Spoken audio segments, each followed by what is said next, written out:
Aloha and Tashi Delay from Kauai Tibetan Buddhist Dharma Center here on the island of Kauai. We do this class every Thursday night from 6 to 8. And I'm Lama Tashi. Tonight's class in the Tibetan shamanistic tradition of Lamaism is about Guru Rinpoche, who was the founder of this shamanistic practices in the Tibetan tradition. And I'm going to explain a little bit more about that. But more importantly, tonight, we're going to do the meditation practices of Padmasambhava in different formats. And also, because it is a tantric deity yoga practice that all the lineages of Tibetan Buddhism follow and has been the basis of all the Tibetan lineages and all the sutra and tantric practices. It's good to understand that in this tantric tradition, when we talk about deity or Lama, we're talking about a factor of consciousness called emanations. Emanations is similarly what the sun does. It emanates light out without any condition, without any kind of a purpose or judgment call other than supporting life in the area that the light emanates. Like that, in the tantric tradition of Tibetan shamanistic practice, the deities themselves that we use are emanations of our own mind, but they also are emanations of the outer, we call secondary emanations of the teacher's mind. And so through these practices, what actually takes place is the blending of those two types of energy programming. I'll explain a little bit more about that when I give the empowerment and the practice. When we are meditating, I'm going to read this from Lama Rinpoche's book, The Story of All of Us, which one of our good students, Heidi Lewis, had the power, energy, and know-how to make it available through Amazon and any number that any Dharma Center individual or group requires. And this is on page 33 of that book, The Story of All of Us, simply said by Lama Rinpoche. There is my Ru Lama in Honolulu. It says, when meditating or just doing ordinary daily things, we follow or develop the thoughts that arise. But in practice, we learn to let them go instead of following them. Just let them arise and let them go.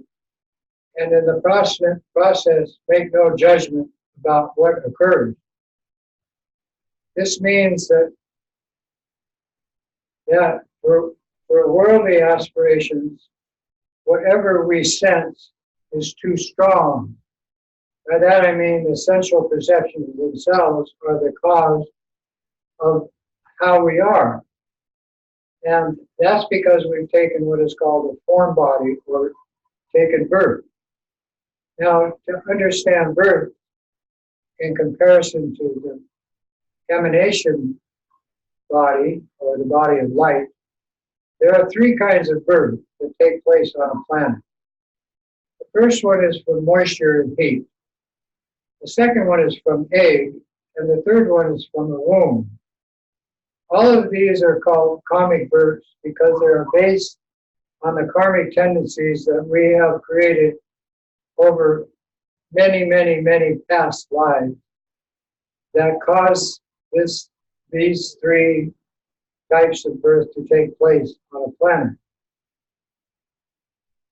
In the human condition, there is another kind of birth. It's called the birth of the light, or light birth. And the symbol that we use in Tibetan Buddhism is the lotus. And the lotus is simply an example of how something can exists according to the elemental energy, which is the nature of the sun's energy. For instance, the lotus starts its roots in the earth or the mud, comes up through the water, moves into the air, blooms with the sunlight, and shows its radiance. That's why it's used as a symbol in tantric practice as the support for not only the deity, but the mind or emanation of the Lama, man or woman who takes birth in a human body. But that is not a karmic birth. That is called a compassion birth. It is based on the practice of the mind training of this tradition that goes back, first of all, to Shakyamuni Buddha 2,600 years ago, and then to the emanation or light of birth of Padmasambhava, who was an emanation of Shakyamuni Buddha, who took birth in the Himalayan regions of northern India and Kashmir and those countries all the way to Pakistan, and arrived in Tibet in the 7th century, 6th and 7th century. When he arrived in Tibet, he was actually invited by the king Trisam Detchen to come to pacify the demonic influence of the old tradition of Tibet, which had deteriorated into using animals, humans, for sacrifice to perpetuate deities for various purposes. The main one was to grow food in their very poor climate, to say the least. But when Padmasambhava arrived in Tibet and met with the king, he said, I'm here to do what the Buddha did in India, and that's to transform the mind of the Tibetan people, and also at that time the Mongolian influence. Those two work very close together. So that Padmasambhava was the light body emanation, they say, born of the lotus. And he was born in Kashmir, which is on the border of what we call Afghanistan, and now is Pakistan and India. That area, very beautiful area of the Himalayan mountains. And why does this become a tantric practice? It's because these light body emanations don't go away. They appear, they perform, and they move back to where they came from.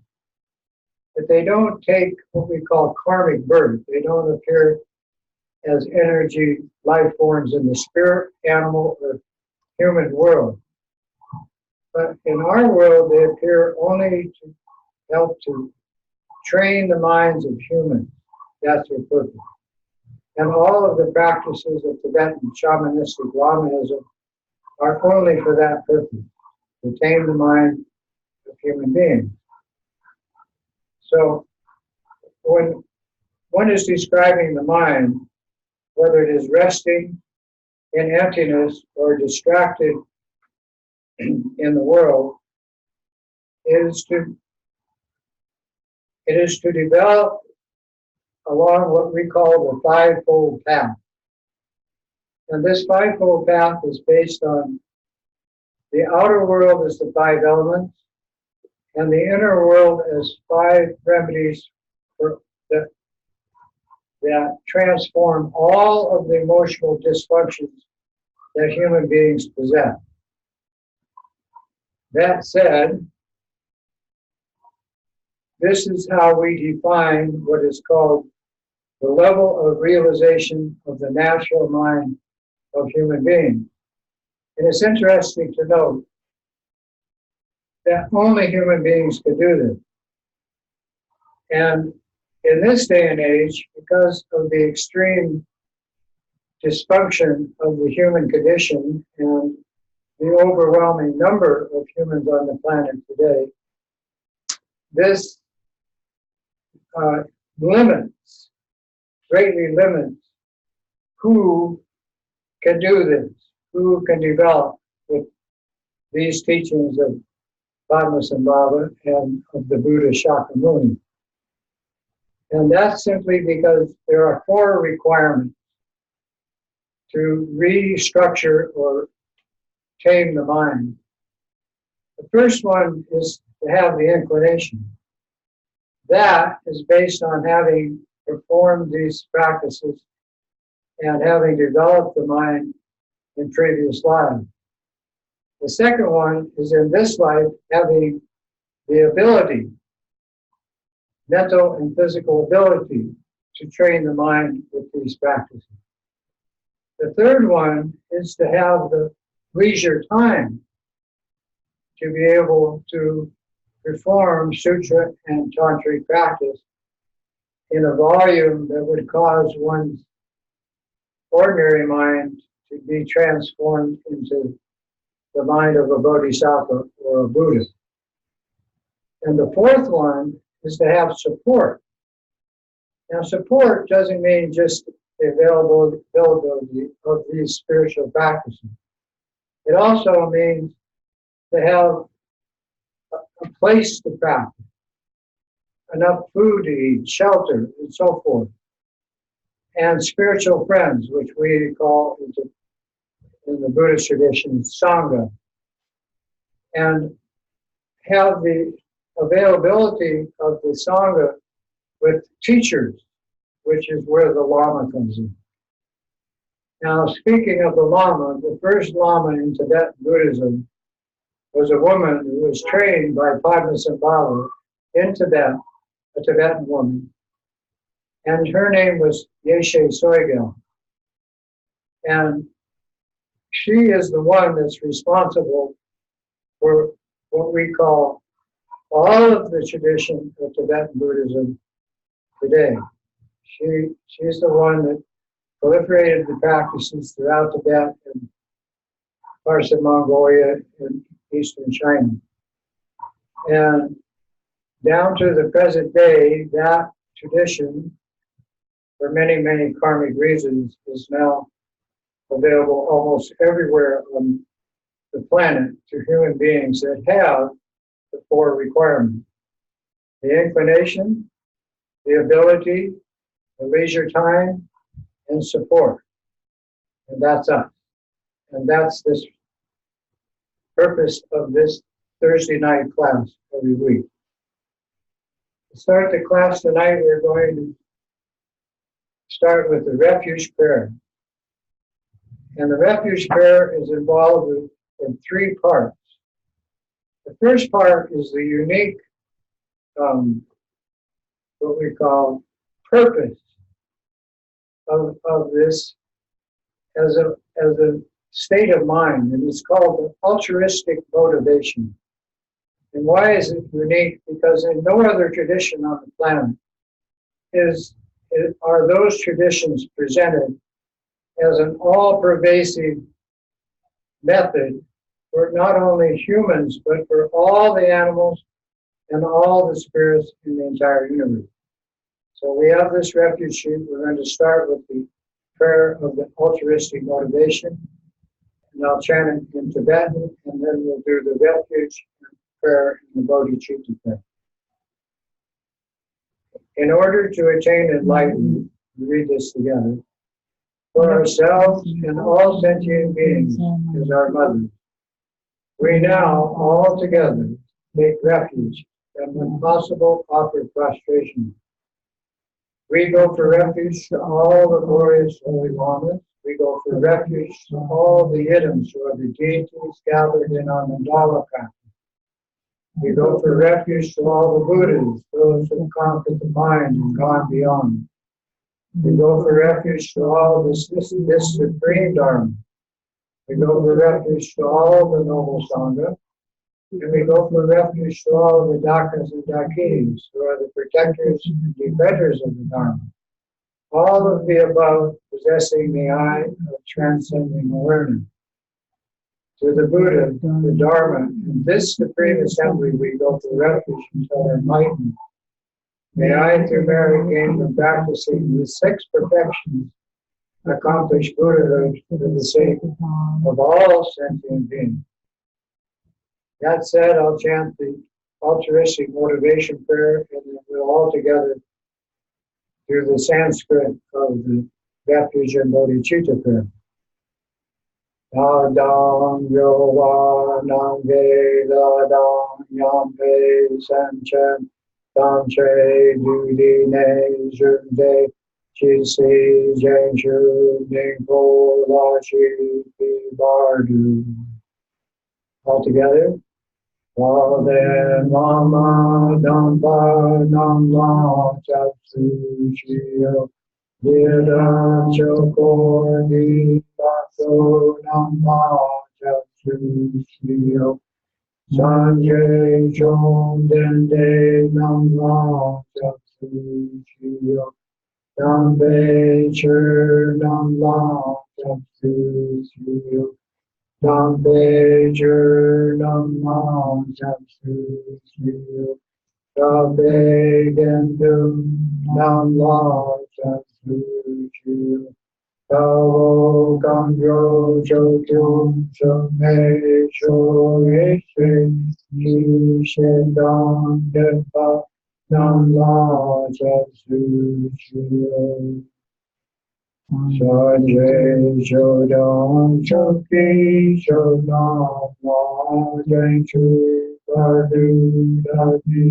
Chatsu Chi Dagi Jinso Jipe Shodam Jola Penchu Sanjay Yuham Shodi.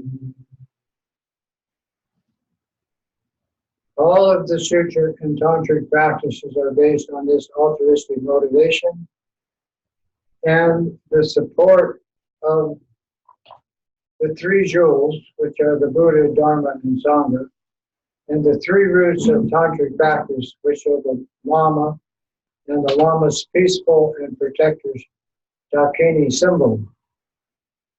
Then the actual practice is performed with the 6 perfections, which are the 6 bodhisattva disciplines that lead to the what we call the path of skillful means, which is using the peaceful and protective deities as part of the mind, as the essence of the mind training practices or programs.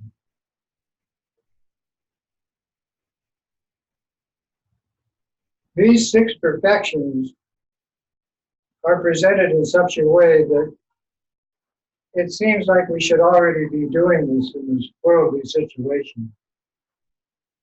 For instance, the first perfection is generosity, which is emphasized in the Christian and some traditions as Christmas. But for the function of generosity, it has to be a heartfelt extension of your mind every day and in everything you do. And that even includes helping people to retrain their minds, which is what the Tibetan tradition is all about. So you have 2 levels of generosity. The ordinary level of giving, support, giving advice, and all of that. And the higher level of how do you train the mind to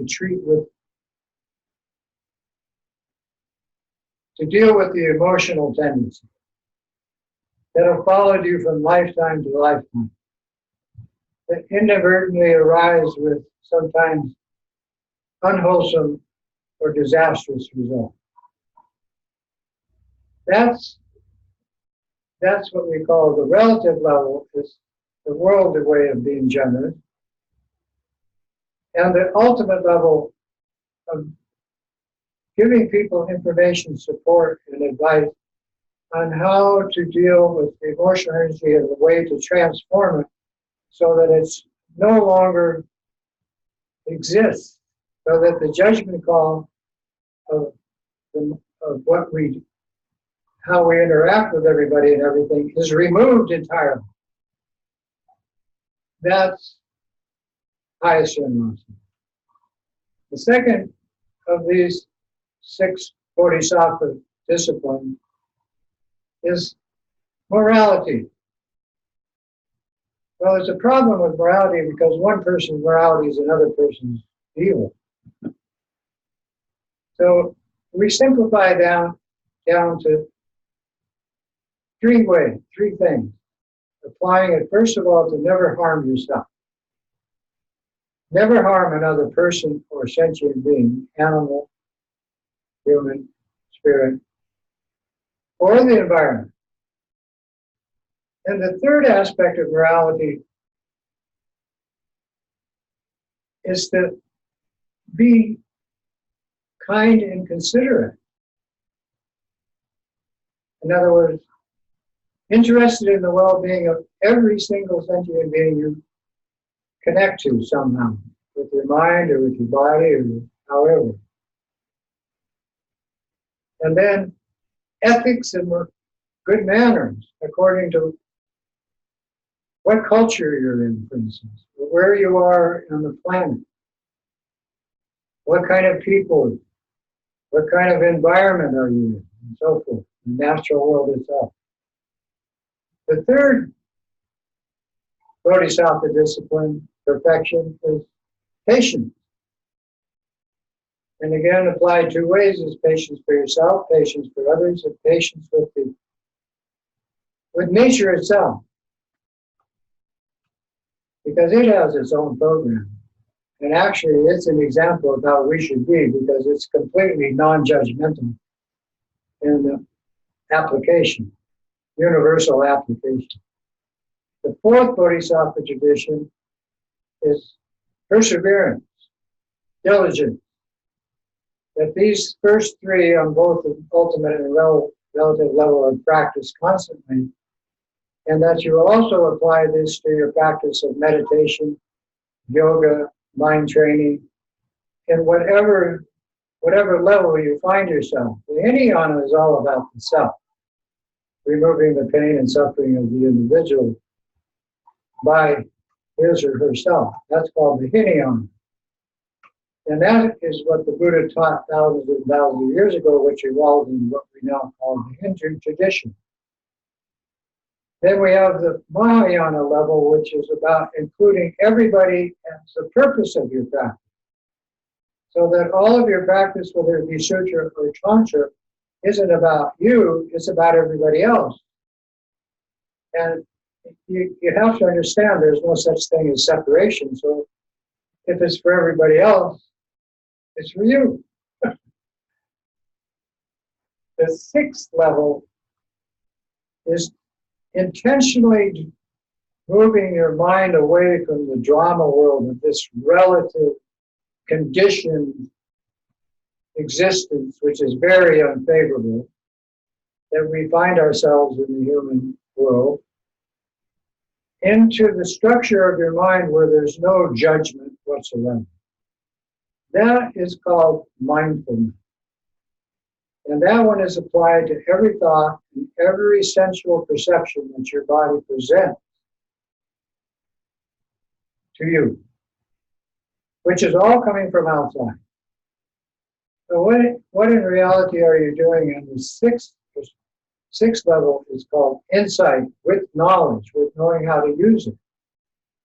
And it's to take the total structure of everything you sense and think about and make your judgment calls with every thought that arises and apply light and the energy of space. That's called Mahamudra in our tradition. But very simply, it's called clarity. Being clear of emotional dysfunction. Being clear of the habit of judging yourself and everything around you in every moment. That's the cause of all pain and suffering. And the understanding that goes with that is the reason that the sixth perfection is simply an innate process of your own consciousness that always existed, continue to exist, and it's in the mindset of every sentient being. It's already there. It's the nature of the world around us. We call it the natural mind. And when it is structured correctly, you're totally in harmony with everybody and everything just as you are. There's nothing more to accomplish.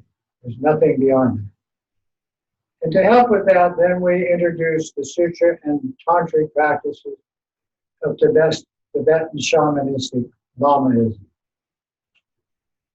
And to do that tonight, we're going to do first of all, to get the healing energy going in these practices, physically, mentally, emotionally, and most importantly, spiritually. We're going to start with the practice of the 3 lights, and we're going to do one of the 5 element practices.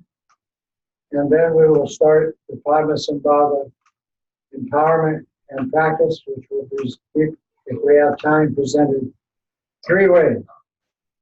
Using, of course, mandala, Jita Yoga, a tantric practice of the seed levels, and the use of mantra.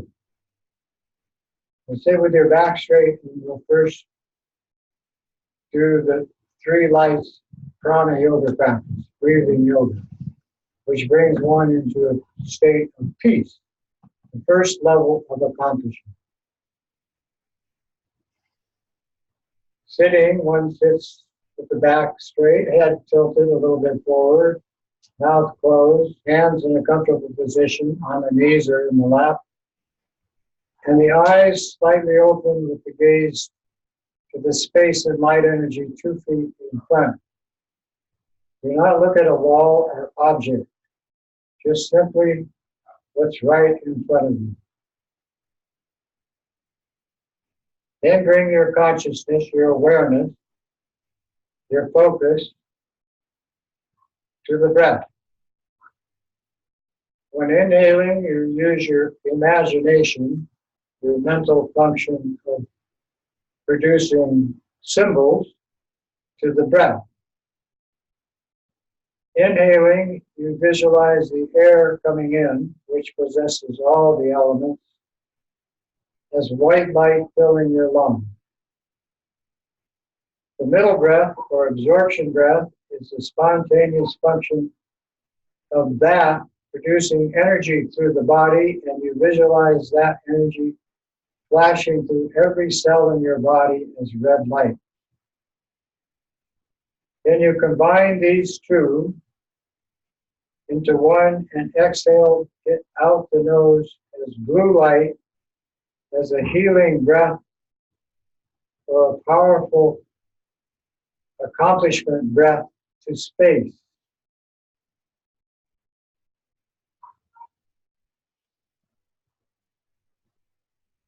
So the first breath and the second breath, you're connecting to the energies of earth, water, fire, and air. With these combined, you are returning the result of this healing breath to blend with space so that it's available to all beings universally throughout space.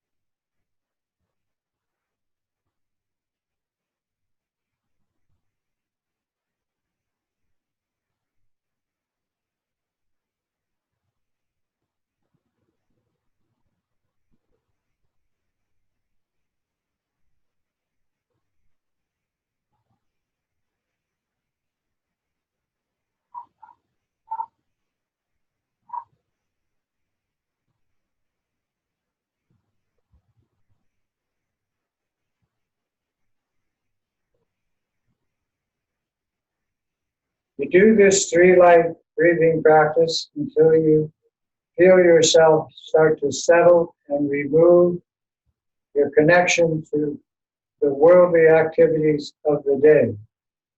Becoming present, then you, with the mind taken off the breath, then you collect the 3 lights, which is a code, which are symbols, the white, the red, and the blue, into one tiny particle of light, and you center that in your heart chakra, in the very center of your chest, in the center of your body, connecting to the infinite light of the boundless fabric of space.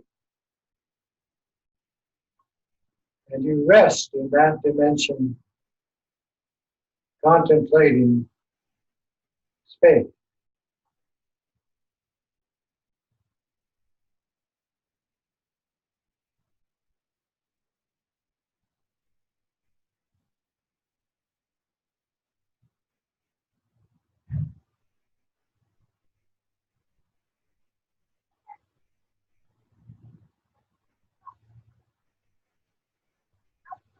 Then from this dimension, the space, the mother of all the other 4 elements, with your imagination, you again connect to the particle centered in your heart chakra, and simply visualize it to grow into a very small sphere of clear light, pure energy, which is the nature of our 3rd dimensional universe in its entirety.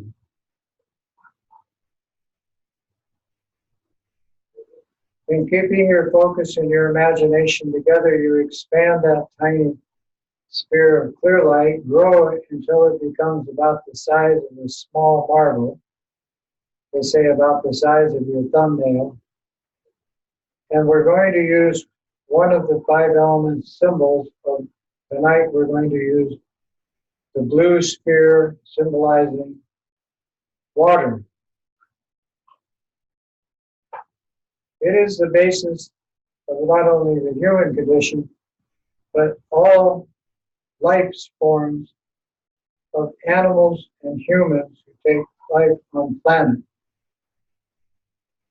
And it is structured in the universe in union with space throughout the universe. It's called ionization. In any case, keep your focus on this blue sphere, this small sphere labeled water. And we're going to use it as a healing energy program with this meditation practice.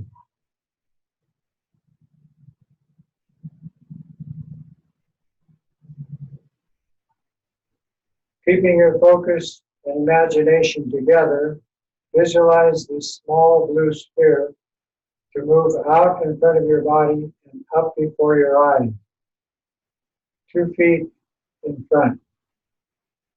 See it there, visualize it there.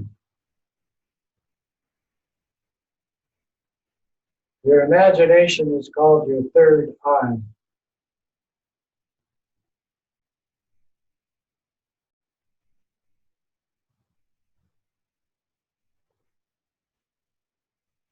It is collecting all the energy of the earth, water, fire, air, and space energy that exists right there. Now with your imagination and focus together, expand it in size so you can see your physical body just as you are, sitting inside this symbol of water, this blue sphere of light.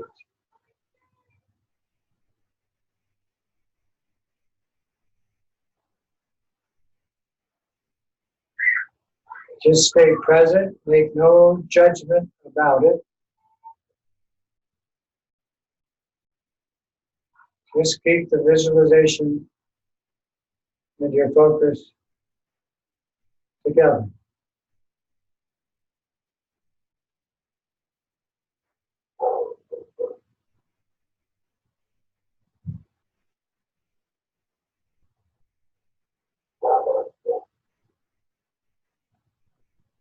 Now, using your imagination, visualize this blue sphere to expand in the size to completely enclose this island of Kauai.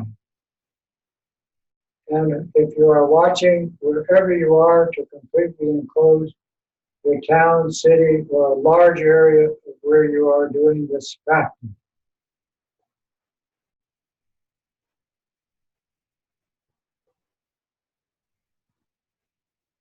Sharing it further, you expand it in size to completely enclose Mother Earth, including her atmosphere inside.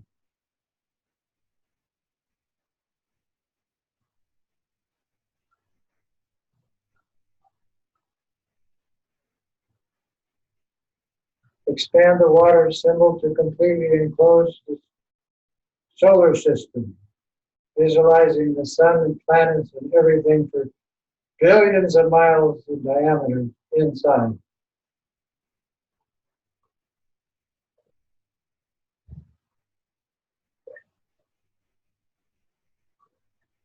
Using this healing mind training technique, expand it further to completely enclose our galaxy, which is a dish-shaped spiral of billions and billions of stars and trillions of planets. Simply said, 100,000 light years in diameter. All of that inside.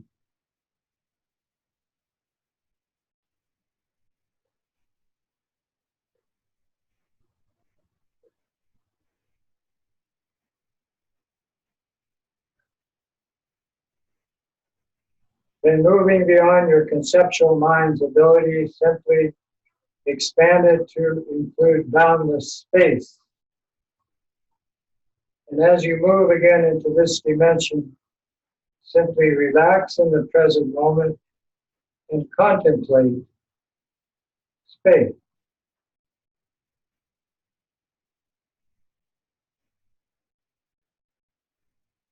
No meditation.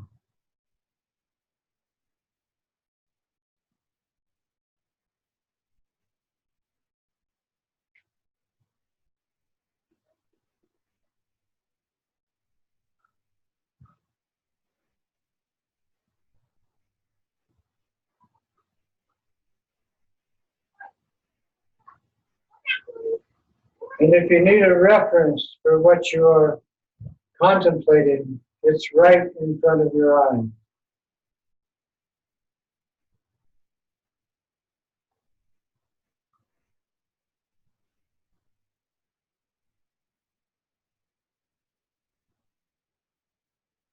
Then taking this healing energy program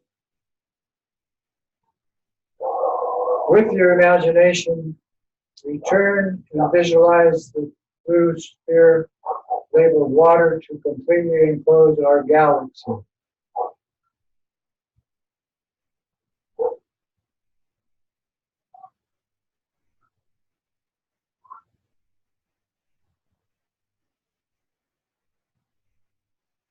Reduce it in size to completely enclose our solar system.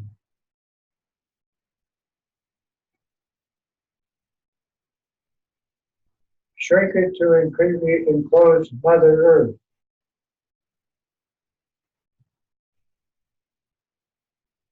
Smaller and smaller to enclose the area where you live. For us, it's this island of Kauai.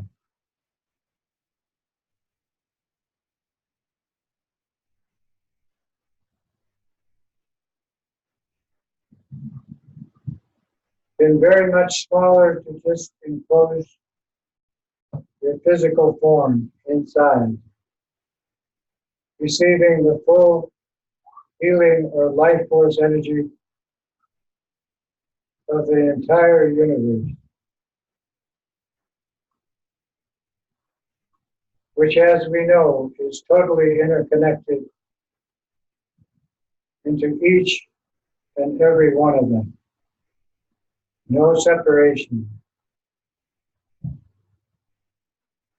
This in itself promotes the highest healing energy program available to the human condition.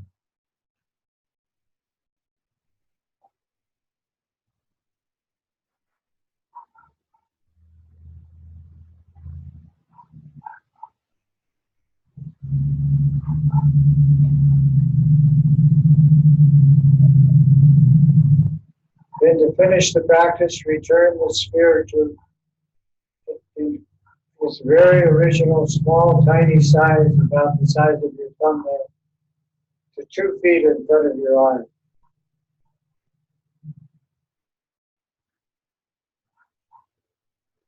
Bring it to chest level and into your heart chakra, your heart mind, born of compassion and kindness for yourself, others, and the environment.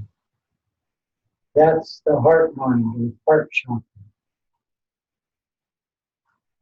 Condense it to a tiny sphere of clear light, then smaller and smaller until it again becomes a particle of radiant energy similar to an atom, which joins the infinite light of space.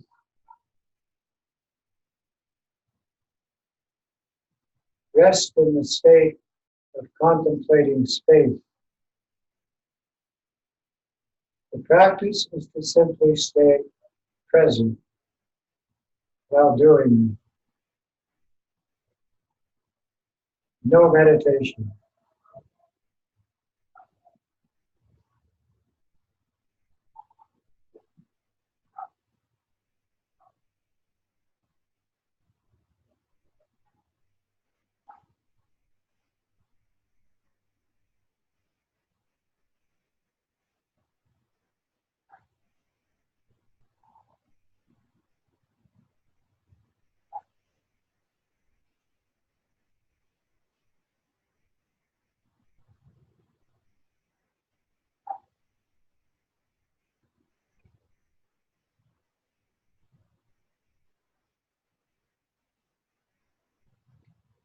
On the relative level, there is nothing more to accomplish beyond this while in the human body.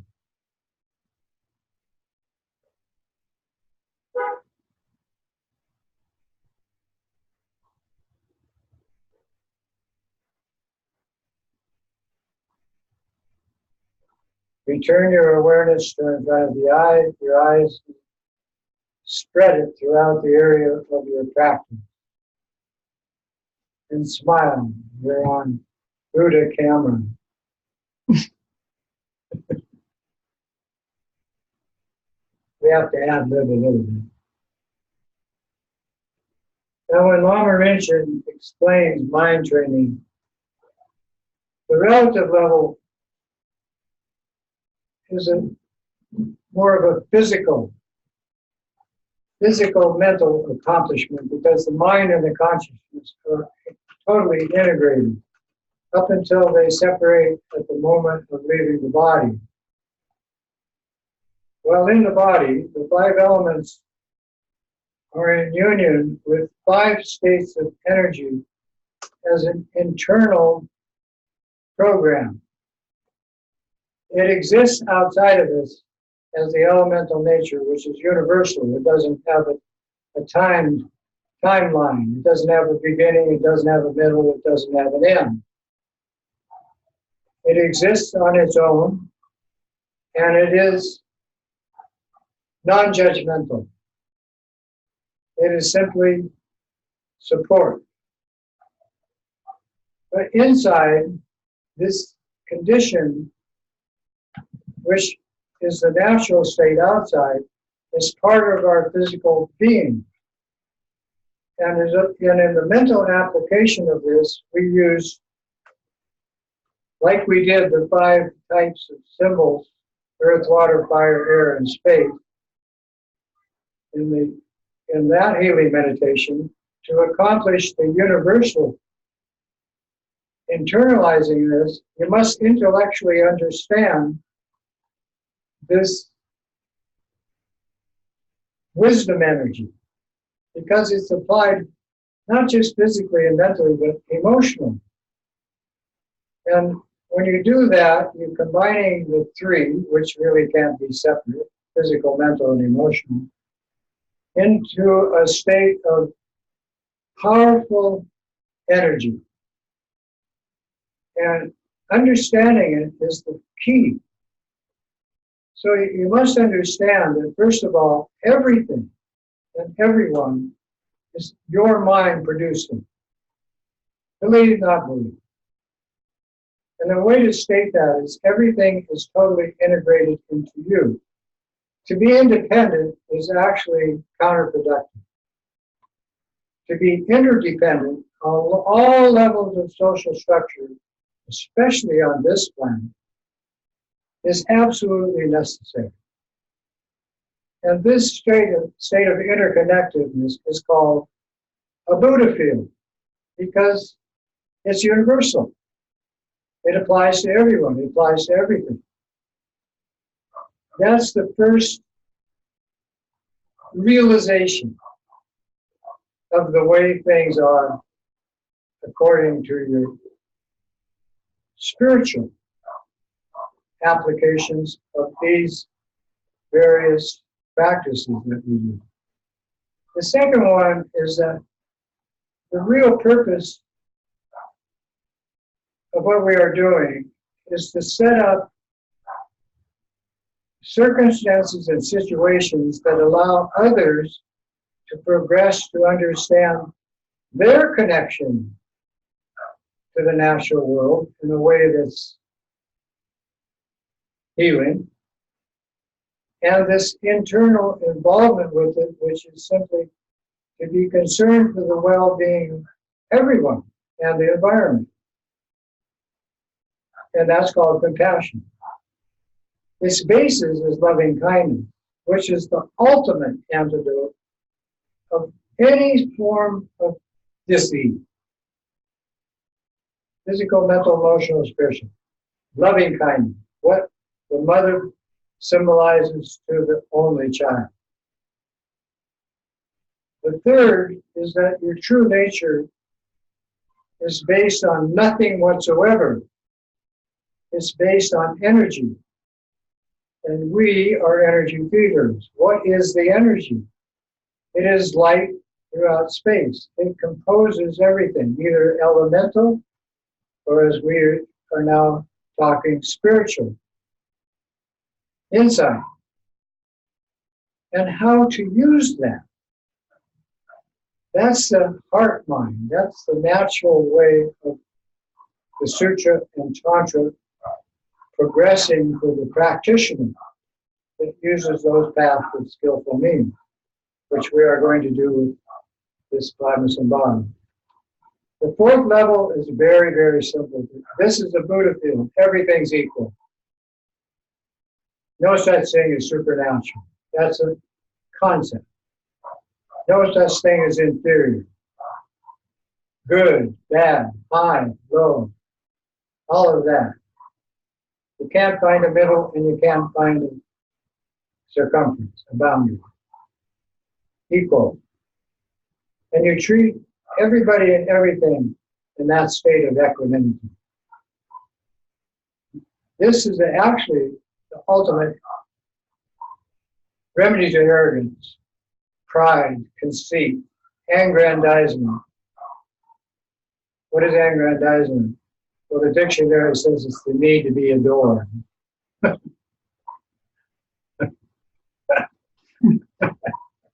makes me laugh. Because I know so many people. The joke's on me. And finally, this fifth state, this fifth internalized energy program, is about discerning that this non-judgmental mind is infinitely more powerful than the relative drama mind, the monkey mind, which we all possess, but easily transformed with a little diligence, as I mentioned before. So those are the 5 spheres of internal development, and those are the 5 paths that Lama Rinpoche refers to, which are totally interconnected with the same code system, but a little different symbols as the 5 elements which produce everything we sense and think about. Having said that, moving right along, we are now going to have the empowerment for this deity yoga of the Lama. Actually, he was a yogi, never a monk. Padmasambhava, he was called the lotus-born Guru Rinpoche. And he produced out of what is called the 3 states of the Dharmakaya, which is the natural mind which can think and connects to everything. That's our natural mind. And we all have that, but we don't use it.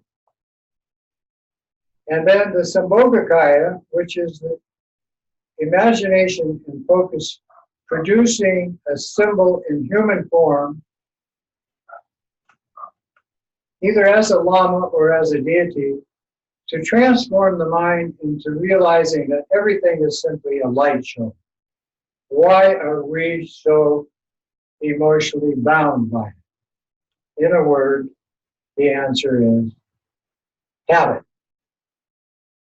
A very, very counterproductive habit. But this Sambhogakaya, which is this red sound of energy itself, produced with these practices, can only be applied and used by humans. It has no transformation available to animals or to spirit. And that's simply because of their nature. Animals have the state of being just as they are, unchangeable. Humans have their state because of their emotional program when they were human. But this one is the all-pervasive nature of the consciousness which all beings possess. But only humans can become omniscient with, become omnipresent with, and extremely powerful, we call omnipotent. So we're going to use these as the 3 sounds of this empowerment of doing the practice of Guru Rinpoche, Padmasambhava. The first, I'm going to make the sound Om, and I have an empowerment base, which you'll see many lamas give empowerments using this. There's one here, there's one on the shrine. The one on the shrine takes all the energy of all the deities in the lama's minds. That's called the ultimate empowerment, and transforms it to this bhupa or base, and out its symbolic spout comes the light energy of that, all of that into your consciousness. And that takes place on the all-pervasive level of permeating your body just as it is, so that you can become that light form in your mind, transform your own physical, solid, fixed, permanent idea of the self into something, we say, beneficial.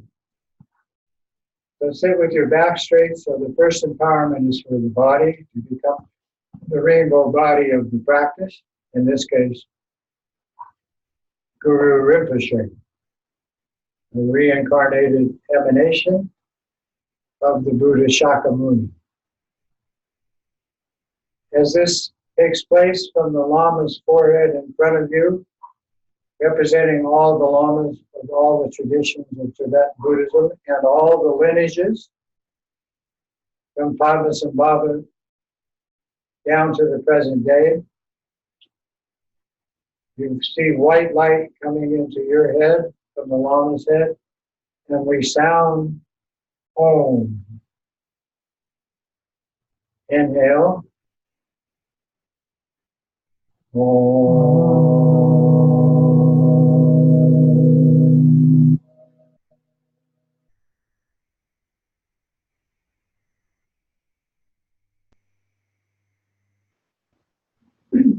this is the empowerment of the deity's body or the Lama's body in practice and its accomplishment. The second is to receive the empowerment of the body as the emanation of speech. All speech comes from the body, and the patterning from in the body affects your speech. And this is why we did the 3 lights practice. This is why we do the 5 elements practice.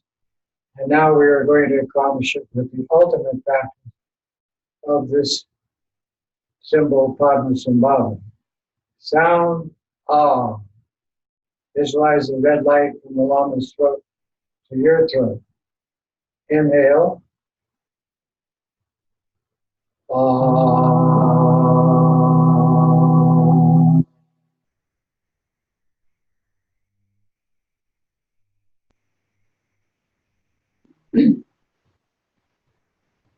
This sound sums up all the vibration of energy in the entire universe. Applied to the patterning of your body during this practice and the resulting mantra sound created while practicing. The third empowerment is the universal empowerment of insight or wisdom, which I just explained as the 5 spheres of the 5 Buddha fields, the 5 Dhyana Buddha fields. The sound is hum. This is universally applied to the medicine Buddha, all the protectors, and all the peaceful deities, male and female in Tibetan Buddhism. And it is the sound hum. Inhale, see blue light from the Lama's heart chakra to your heart chakra. As this transference of mind to mind takes place, sound the hum. Inhale.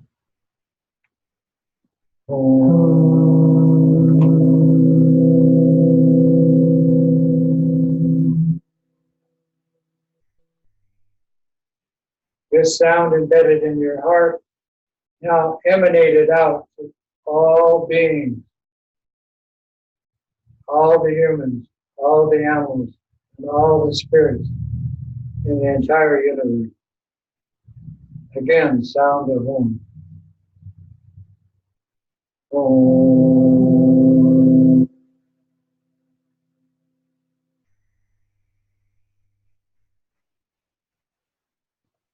And this not only is the emanation sound that caused Padmasambhava to take birth in the human condition through his mother and father in Kashmir, but it is the sound of all the healing processes, physical, mental, and emotional, and spiritual in this tradition, in this shamanistic tradition. So memorize this, learn to draw it. It's blue in color. It is 3-dimensional. So give it thickness like a cookie. Establish it in your heart center and use it for healing purposes, no matter what tradition you follow, what type of healing program you use. Now we're going to start the practice. That completes the empowerment of the body, speech, and mind for one to use this practice, and we recommend daily or with everything you do.